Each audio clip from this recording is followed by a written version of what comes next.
એ પહેલાં આપણે વિસ્તાર જોઈ લઈએ કે આ જે સભ્યતા છે હડપ્પન સભ્યતા અથવા તો સિંધુ ઘાટી સભ્યતા એ કેટલા વિસ્તારમાં ફેલાયેલી છે. દોસ્તો આપણે સ્કૂલમાં જે ભણ્યા હતા એ સમયે સિંધુ ખીણ સભ્યતાની એટલી બધી ચર્ચાઓ નહોતી, બરાબર. પરંતુ છેલ્લા 10 થી 12 વર્ષમાં સિંધુ ઘાટી સભ્યતાની ઉપર ASI એટલે કે આર્કિયોલોજીકલ સર્વે ઓફ ઇન્ડિયા ઉપરાંત વિશ્વના ઘણા બધા પુરાતત્વવિદોએ આ સંસ્કૃતિ છે એને જાણવા માટેના પ્રયત્નો શરૂ કરી દીધા છે અને એટલા જ માટે કહેવાય છે કે આ સંસ્કૃતિના નવા નવા નગરો દિવસે ને દિવસે વધતા જાય છે. દોસ્તો મોટા ભાગે તમે જોવા જાઓ તો સિંધુ ઘાટી સભ્યતા છે તમને બધાને ખબર જ છે કે એ ભારત,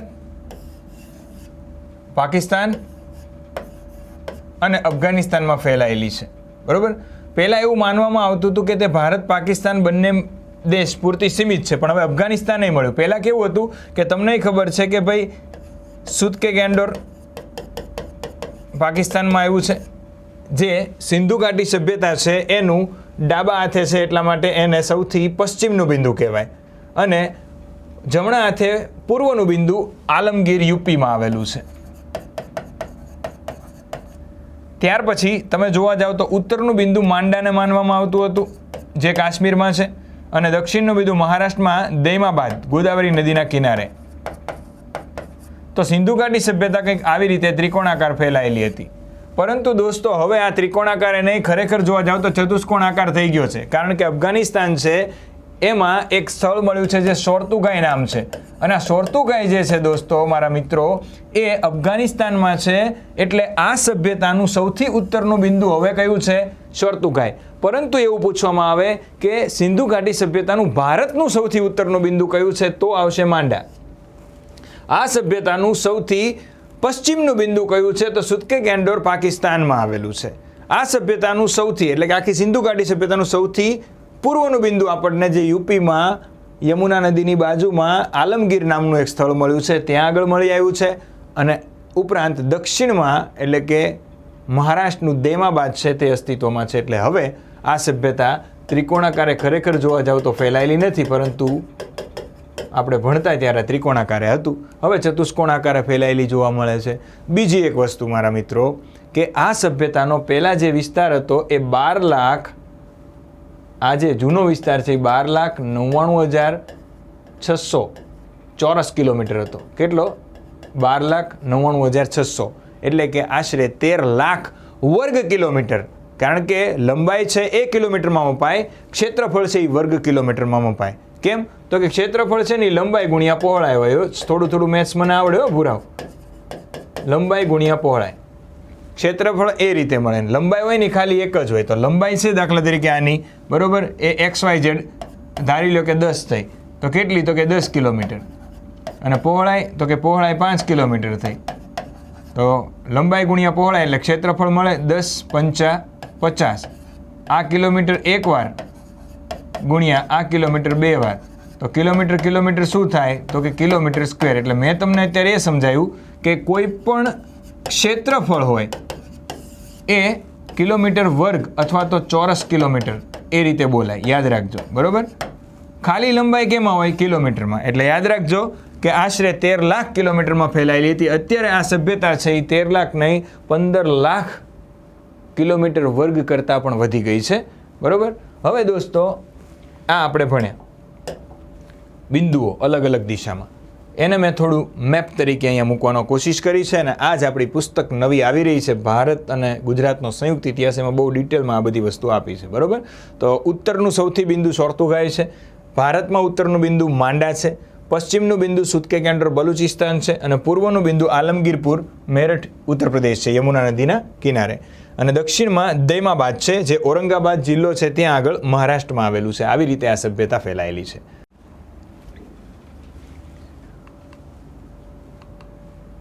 સૌથી પહેલાં આપણે હડપ્પાની શોધ કેમ થઈ એની ચર્ચા કરીએ, કારણ કે આ સિંધુ ખીણ સભ્યતામાં પહેલું જે નગર મળી આવ્યું એ હડપ્પા હતું. એટલે જ તો સિંધુ ખીણ સભ્યતાનું બીજું નામ શું છે? હડપ્પન સભ્યતા.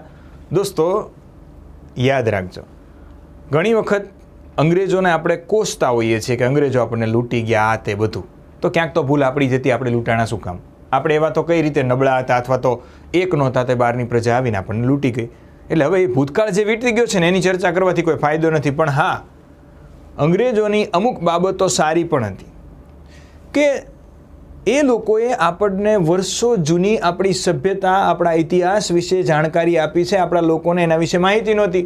આપણા દાદાના દાદા હતા, એમને તો ખબર જ નહોતી કે ભારતમાં વર્ષો પહેલાં, 5000 વર્ષ પહેલાં વિશ્વમાં સૌથી શ્રેષ્ઠ પ્રજાવસ્તી હતી સિંધુ ખીણની સભ્યતા. તો આપણને આ શોધખોળ અંગ્રેજોએ કરીને આપી છે. કઈ રીતે તો હું તમને સમજાવું. સૌથી પહેલાં તો આપણે ચર્ચા કરી હતી એ મુજબ કે ભાઈ અંગ્રેજોને ઇતિહાસમાં રસ હતો કે વિશ્વમાં અલગ અલગ જગ્યાએ આદિમાનવો તો રહેતા જ હતા. તો પ્રાગ ઐતિહાસિક યુગ છે એની શોધખોળ તો અંગ્રેજો કરતા જ હતા. રોબર્ટ બ્રુસ ફૂટ તમને ખબર જ છે. પણ આગળ જતા 1861માં આર્કિયોલોજીકલ સર્વે ઓફ ઇન્ડિયા, ભારતીય પુરાતત્વ ખાતું જે શરૂ થયું લોર્ડ કેનિંગના સમયમાં, અને એ છે એ એલેક્ઝાન્ડર કનિંગહામ નામના એક પ્રથમ ચેરમેન છે પુરાતત્વવિદ, એમણે શરૂઆત કરી. ધીરે ધીરે એમણે પ્રાગ ઐતિહાસિક યુગમાં જે કાંઈ અવશેષો મળ્યા હતા એ બધા સ્થળોને શોધવાની શરૂઆત કરી. ધીરે બધું કામ ચાલુ રહ્યું. હવે દોસ્તો 1861માં ભલે આર્કિયોલોજીકલ સર્વે ઓફ ઇન્ડિયા બની હોય, પણ એ પહેલાં અંગ્રેજોને રસ્તો હતો જ પ્રાગ ઐતિહાસિક યુગમાં. એટલે એક સમયે 1826ની વાત છે. 1826માં રાવી નદીના કિનારે, કઈ નદીના કિનારે? રાવી નદીના કિનારે એક બિલ્ડિંગ બનાવવા માટે થઈ અને ખોદકામ થયું અંગ્રેજોની બિલ્ડિંગ બનાવવા.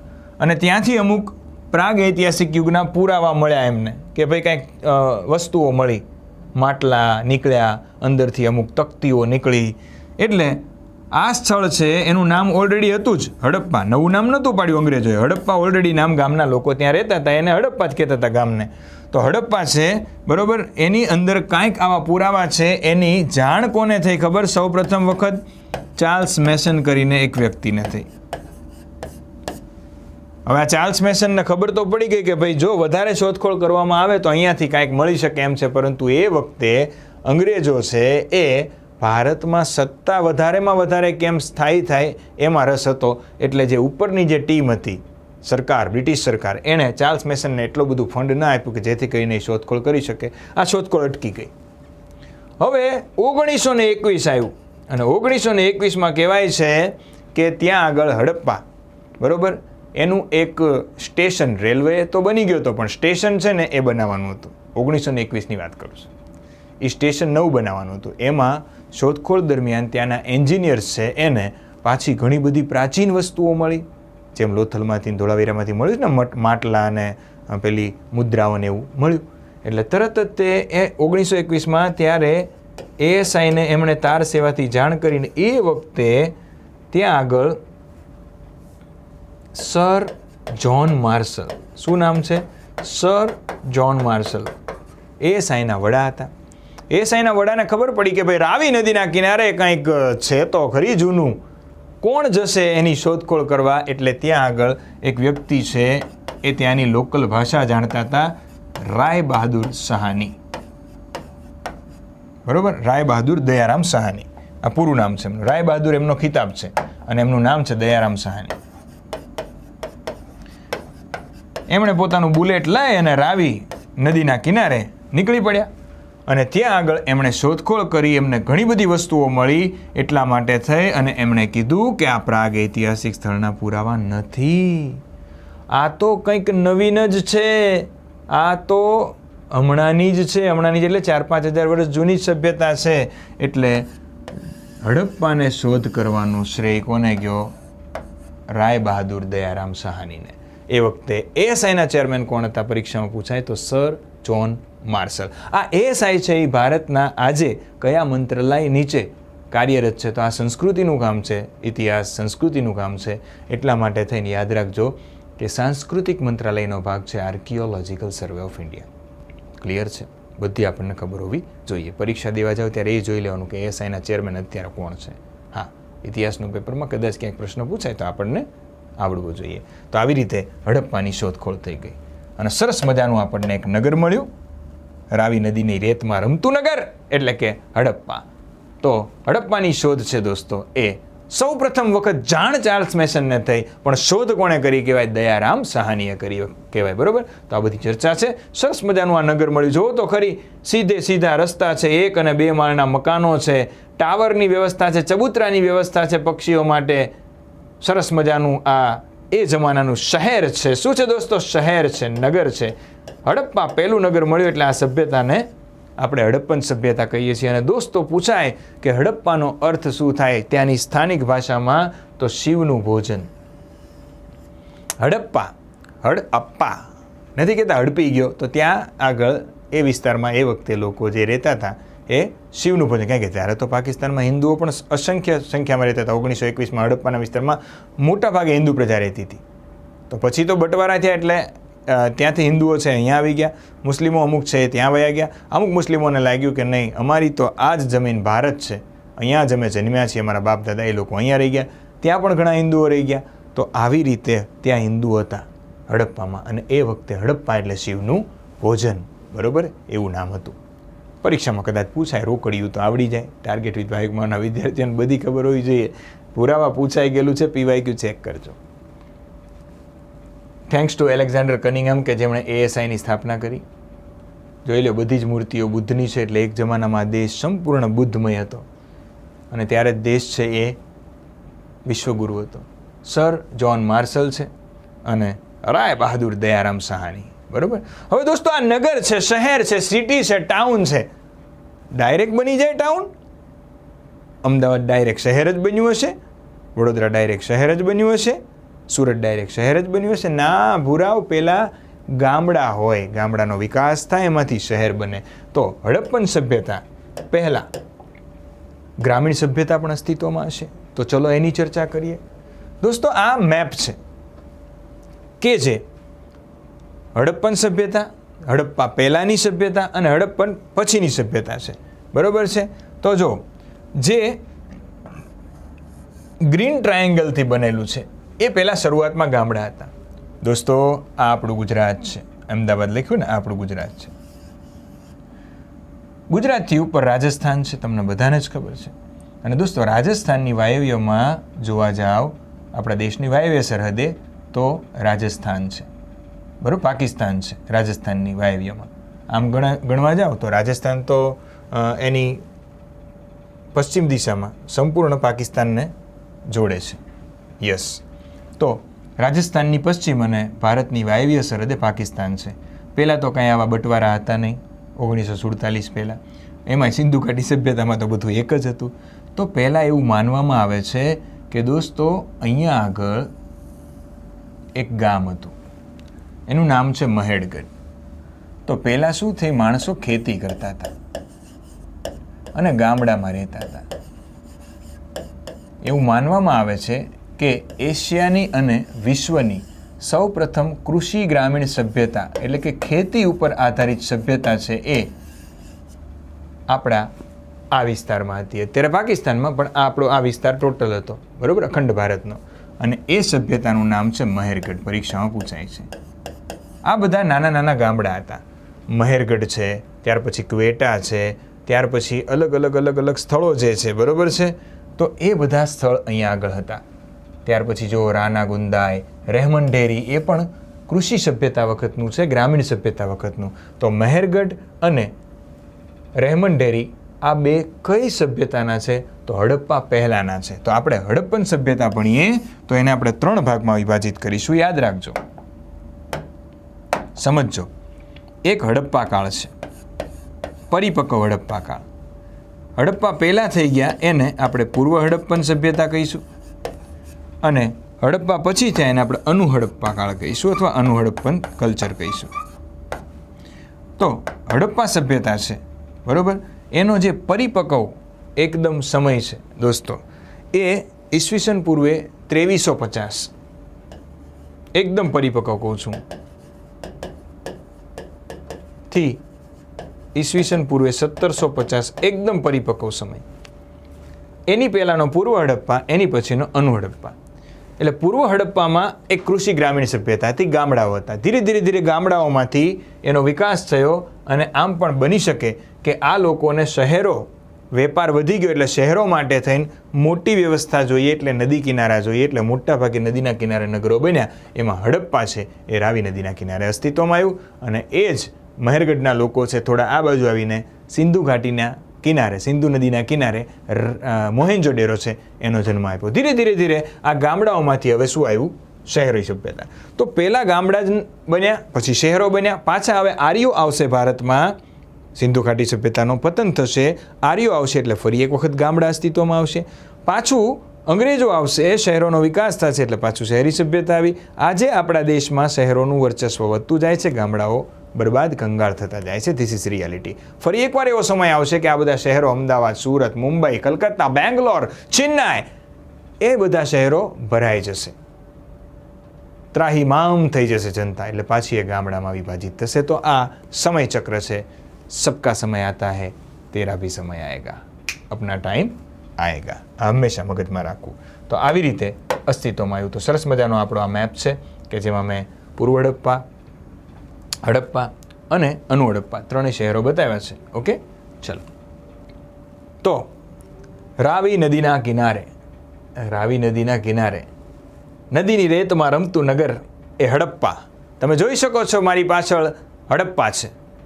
ન માનતા એવું કે તમે આજે ટેકનોલોજી સાથે વિકાસ કરી રહ્યા છો. વિકાસ હંમેશા ટકાઉ, સસ્ટેનેબલ ડેવલપમેન્ટ હોવું જોઈએ, અને એ વિકાસ આપણને ક્યાંય વિદેશમાં શીખવા જવાની જરૂર નથી. આપણા દેશમાં હડપ્પન સભ્યતા, સિંધુ ઘાટી સભ્યતાના શહેરો છે, એનો નકશો જોશો, એ શહેરોની વ્યવસ્થા જોશો, એ શહેરોનું ઉદ્યોગ જોશો, વેપાર જોશો, કૃષિ જોશો, આ બધી વસ્તુ જોશો, સમજશો, જાણશો, તો આજની સરકારે ખાલી સિંધુ ઘાટી સભ્યતાના શહેરોમાંથી શીખ લે તો વિશ્વ કક્ષાના વિશ્વગુરુ બનાવી શકે એવા શહેરો અસ્તિત્વમાં આવી શકે છે. તમે જોઈ શકો છો કઈ પ્રકારની વ્યવસ્થા છે. આ પ્લાન્ડ સિટી છે, આયોજનબદ્ધ નગર છે. એટલે જ સિંધુ ઘાટી સભ્યતાની લાક્ષણિકતાઓ જાણી આજની સરકાર તેમાંથી શું શીખી શકે એવા પ્રશ્નો જ્યારે જીપીએસસીમાં પૂછાય ત્યારે ટાર્ગેટ વિથ ભાવિક માળના વિદ્યાર્થીઓ એ લખી શકવા જોઈએ. તો ચલો આજે આપણે ભણીએ છીએ એક એવા યુગને કે જે આજથી 5000 વર્ષ પૂર્વે ભારતનો સુવર્ણકાળ હતો. ભણીએ છીએ આપણે હવે પહેલું જ નગર હડપ્પા.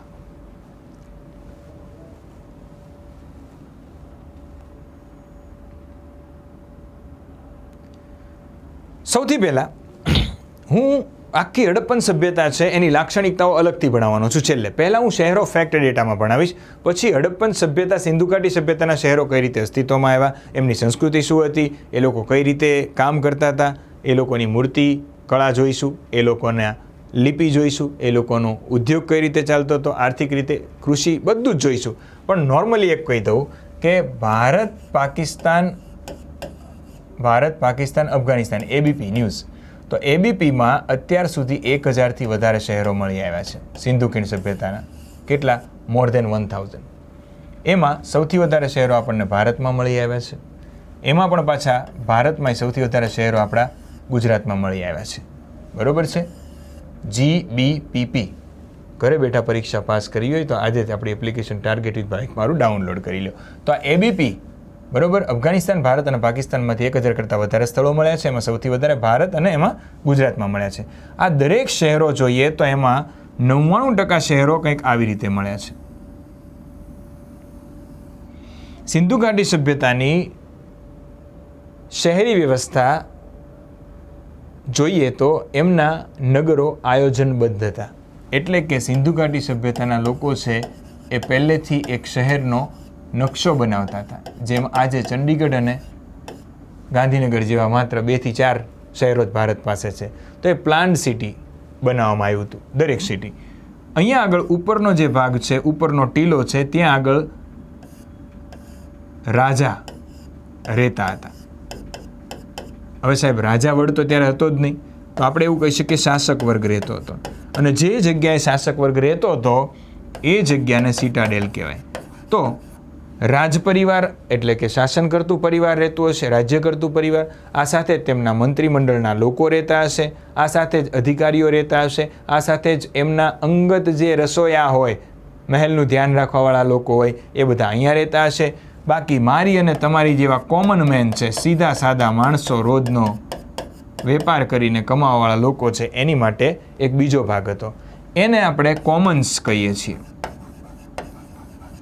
બીજી ભાષામાં આને અપર ટાઉન કહેવાય અને આને લોઅર ટાઉન કહેવાય. ગુજરાતીમાં આને પશ્ચિમ દિશામાં છે એટલે પશ્ચિમી દુર્ગ કહેવાય, આને પૂર્વી દુર્ગ કહેવાય, આને ઉપલો ટીલો કહેવાય, આને નીચલો ટીલો કહેવાય. તો સિટાડેલ, બરોબર, શું છે? સિટાડેલ. તો સિટાડેલ ક્યાં હતું?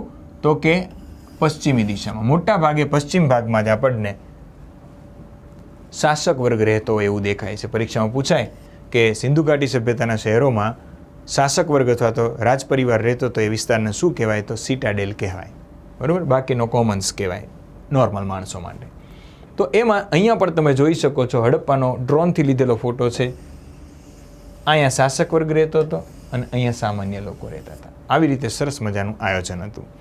હવે પહેલો જ પ્રશ્ન એ થાય કે સિંધુ ઘાટી સભ્યતામાં પહેલું નગર હડપ્પા મળ્યું તો શું એ સિંધુ નદીના કિનારે હતું? ના, રાવી નદીના કિનારે.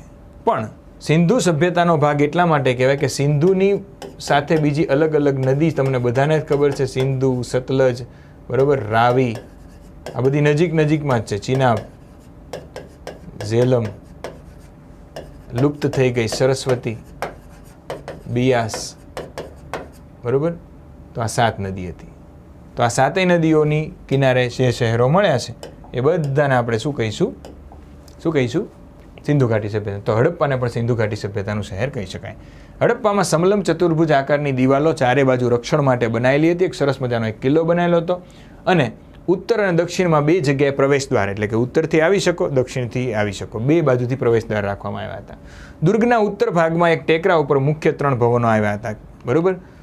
પ્રથમ ભવન અન્ન ભંડાર ક્ષેત્ર હતું સિટાડેલમાં, જ્યાં 12 અન્નગૃહો છે, જે 6 એમ 2 લાઇનમાં વહેંચાયેલા છે તથા તેની વચ્ચે 7 મીટરની લંબાઈ છે.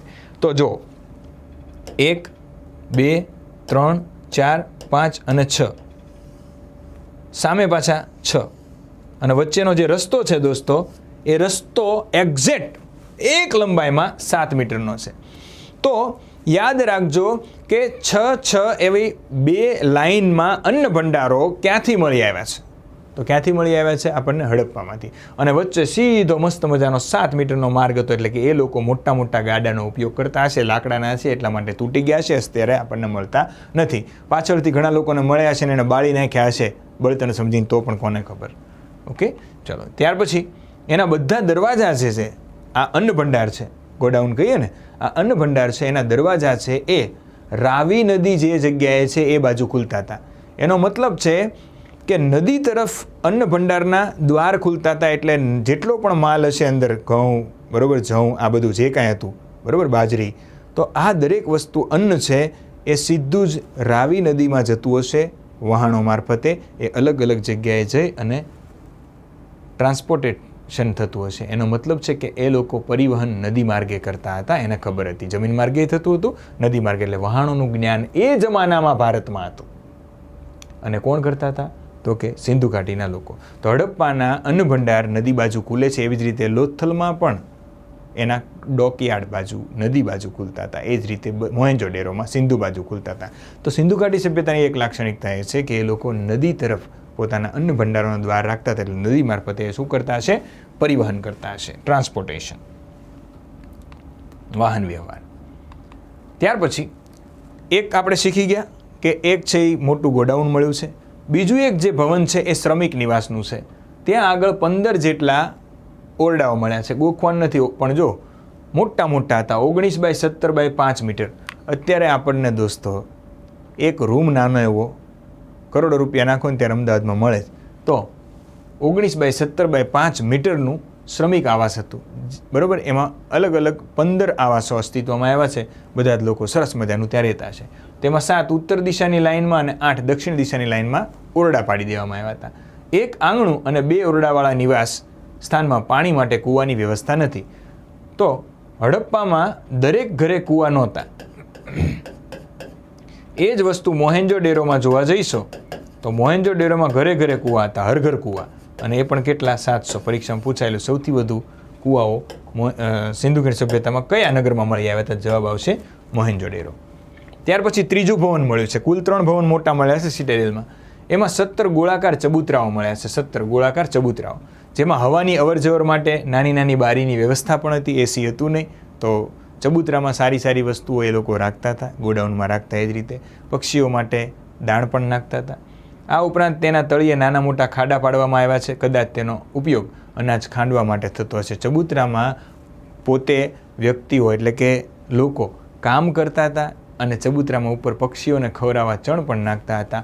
આવી સરસ મજાની વ્યવસ્થા હતી અને હવા ઉજાસ રહે એટલા માટે એમાં બારીઓની વ્યવસ્થા હતી, એટલે અનાજ બગડી ન જાય. હડપ્પામાંથી એક કબ્રસ્તાન મળી આવ્યું છે, બરોબર. એને આપણે કહીએ છીએ સિમેટ્રી એચ. યાદ રાખજો દોસ્તો, સિમેટ્રી એચ છે એ કઈ જગ્યાનું એક લાક્ષણિકતા છે? તો એ છે હડપ્પાની. કઈ રીતે સમજાવું? મોટા ભાગે હું તમને શીખવાડીશ કે સિંધુ ઘાટી સભ્યતાના જેટલા નગરો મળ્યા એમાં શબ છે એ ઉત્તર દિશામાં રાખવામાં આવતું હતું. કઈ દિશામાં? ઉત્તર દિશામાં. અને સ્મશાન છે એ વાયવ્ય દિશામાં હોતું હતું. શહેર હોય તો શહેરની વાયવ્ય દિશામાં ફરજિયાત સ્મશાન રાખવામાં આવતું હતું. આ શહેર છે, આ સ્મશાન છે. અને શબનું માથું છે ઉત્તર દિશામાં હોય અને પગ છે એ દક્ષિણ દિશામાં હોય બધી જગ્યાએ. પણ અહીંયા આગળ હડપ્પામાં જે કબ્રસ્તાન મળી આવ્યું છે જેમાં શબનું માથું ઉત્તરની બદલે દક્ષિણમાં રાખવામાં આવ્યું છે, એટલે એ સભ્યતા હડપ્પન એચ સભ્યતા એ પાછળથી હડપ્પામાં આવી હશે એવું માનવામાં આવે છે, જે અન્ય શહેરો કરતાં ઊંધું માલુમ પડે છે. આ કબ્રસ્તાનને નામ આપવામાં આવ્યું છે R37. બીજો પ્રશ્ન એવો પૂછાય, સિમેટ્રી R37 ક્યાં આવેલી છે? તો પણ હડપ્પામાં. શું વિશેષતા અલગ છે સિમેટ્રી એચની? સિમેટ્રી એટલે શું થાય? કબ્રસ્તાન. સિમેટ્રી એચ એવું કહેવા માંગે છે કે સિંધુ ઘાટી સભ્યતાના દરેક નગરો લોથલ, મોહેંજો-દડો, ધોળાવીરા, ગણવેરીવાલા, ચનુદડો આ બધામાં શબનું માથું છે એ ઉત્તર દિશામાં રાખવામાં આવતું. આજે પણ એવું જ છે આપણા ભારતમાં.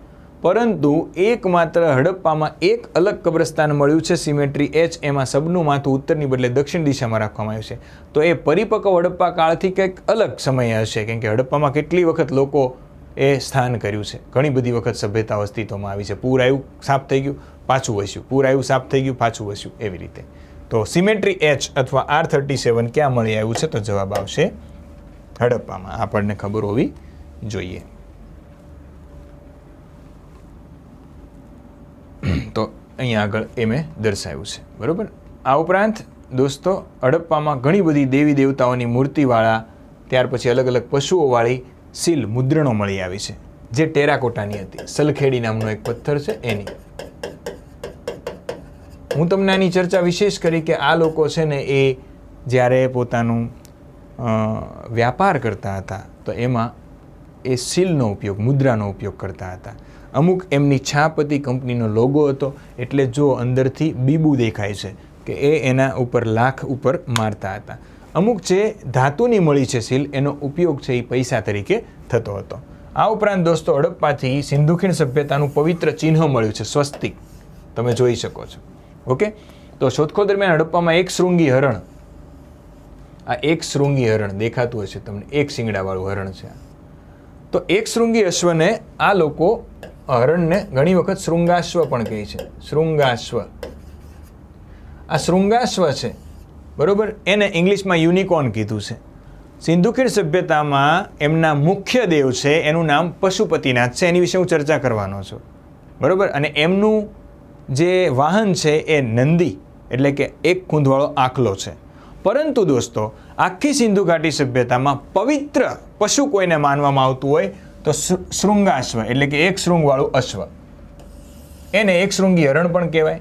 આ ઉપરાંત એક ખૂંધવાળો આખલો છે, એવી વગેરે મુદ્રાઓ આપણને હડપ્પામાંથી મળી આવી છે, અન્ય શહેરોમાંથી પણ મળી આવે છે. અહીંથી જ એક સ્ત્રીના ગર્ભમાંથી વૃક્ષ ઉત્પન્ન થતું હોય તેવી માતૃદેવીની મૂર્તિ પણ મળી આવી છે. ઓકે, એ પણ તમને કહી દઉં. એક મૂર્તિ મળી આવી છે, તો ગર્ભમાંથી એક વૃક્ષ નીકળતું હોય એવું થાય છે કે સૃષ્ટિનું સર્જન છે એ સ્ત્રીથી થાય છે. એટલે માતૃદેવીની મૂર્તિ ક્યાંથી મળી આવી છે એવો પ્રશ્ન પૂછાય તો પણ હડપ્પાથી. ઇતિહાસકારોએ તેને પૃથ્વી દેવી એવું નામ આપ્યું છે કે પૃથ્વીનું સર્જન એ દેવીએ જ કર્યું છે. આ ઉપરાંત અહીંથી આ સભ્યતાનું પવિત્ર પ્રતીક એવા સ્વસ્તિકની મુદ્રા પણ મળી આવી છે. અહીંથી અર્ધમાનવ અને અર્ધપશુ એટલે કે અડધો માનવ અડધું પશુ એનું પણ સરસ મજાનું આપણને એક ચિત્ર મળી આવ્યું છે. તો આ બધી ચિત્રો ક્યાંથી મળી આવ્યા છે, મુદ્રાઓ ક્યાંથી મળી આવ્યા છે? હડપ્પામાંથી. ડીશ ઓન સ્ટેન્ડ એ હડપ્પા સંસ્કૃતિનું લાક્ષણિક વાસણ છે. આ જીપીએસસીમાં પૂછાઈ શકે દોસ્તો. ડિશ ઓન સ્ટેન્ડ, તો દેખાડું તમને. ડિશ ઓન સ્ટેન્ડ એટલે કાંઈ નહીં, જો આવું વાસણ, આમાં છે ને સરસ મજાની દ્રાક્ષ ને બધું મૂકતા હોય. તમે હોલિવૂડના મૂવી જુઓ ને તો ડિશ ઓન સ્ટેન્ડ તમને દેખાય.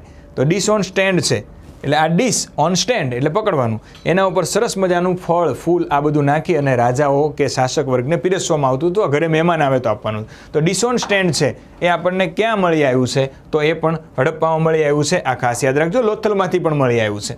ડિશ ઓન સ્ટેન્ડ આ સભ્યતાનું લાક્ષણિક વાસણ છે. તે હડપ્પા, મોહેંજો-ડેરો અને બંને જગ્યાએથી મળી આવ્યું છે. તે માટીમાંથી બનતા અને તે ઘરે આવેલા કોઈ મહેમાનને ખાવા પીવાની વસ્તુ માટે ઓફર કરવામાં આવતું. એટલે ડિશ ઓન સ્ટેન્ડને ઓફરિંગ પોટ કહેવાય. કેવું કહેવાય? ઓફરિંગ, કાંઈક ઓફર કરવા માટેનું પોટ. તો એ પણ આપણને ક્યાંથી મળી આવ્યું છે? હડપ્પામાંથી મળી આવ્યું છે. આ બધી જ માહિતી આપણને હડપ્પાની ફેક્ટ ડેટાની છે, એ કામ આવશે. હવે આપણે નેક્સ્ટ ભણીશું, બરોબર છે, એ મોહેંજો-ડેરો.